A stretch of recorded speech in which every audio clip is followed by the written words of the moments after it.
Lorsque on a réceptionné le chantier, tout n'est pas fini pour l'économiste, hein. Il y a aussi ce qu'on appelle l'achèvement du marché.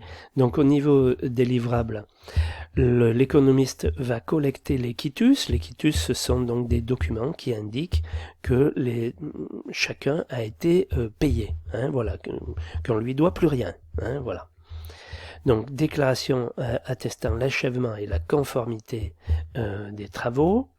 Décompte général et définitif des travaux, tout ça, alors décompte général et définitif, ça c'est pareil, c'est pour indiquer que tout le monde a bien été payé, surtout au niveau des entreprises, hein, et donc le maître d'ouvrage a fini de payer toutes les entreprises, voire même la maîtrise d'œuvre, hein, voilà. Détermination des ratios de coût des travaux, ça c'est pour faciliter ces estimations pour les marchés suivants. C'est-à-dire quand il sera sur une autre affaire qui va ressembler à la construction qu'il vient de réaliser, j'allais dire.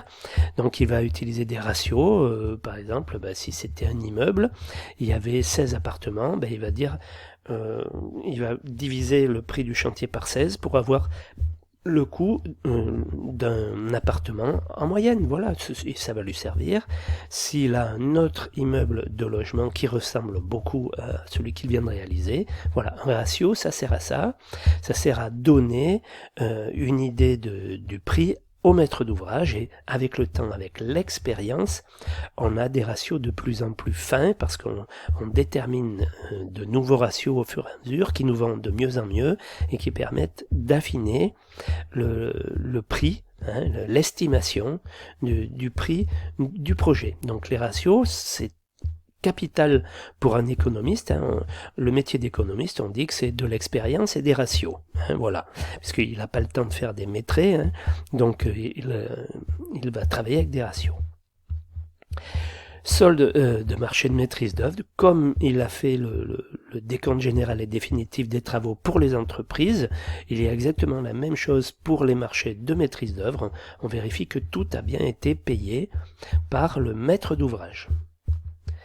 Archivage des documents, voilà, c'est-à-dire qu'il va il va conserver un certain nombre de documents pendant une certaine durée en fonction de ces divers documents. Vous verrez pendant la formation comment. Les sûretés financières, ça c'est ce qui concerne les assurances et les garanties vis-à-vis du fonctionnement comment j'allais dire, les assurances décennales, les garanties décennales, biennales, enfin on précisera ça plus tard, mais comment j'allais dire, les sûretés, c'est tout ce qui garantit au maître d'ouvrage que toutes mes aventures qui pourraient arriver sera couverte par l'assurance, par sa propre assurance déjà d'une part, ou par l'assurance de l'entreprise, des entreprises. Interlocuteur, le maître d'ouvrage, la maîtrise d'œuvre, les entreprises, le bureau de contrôle, le coordonnateur SPS et l'OPC. Voilà en ce qui concerne l'achèvement du marché.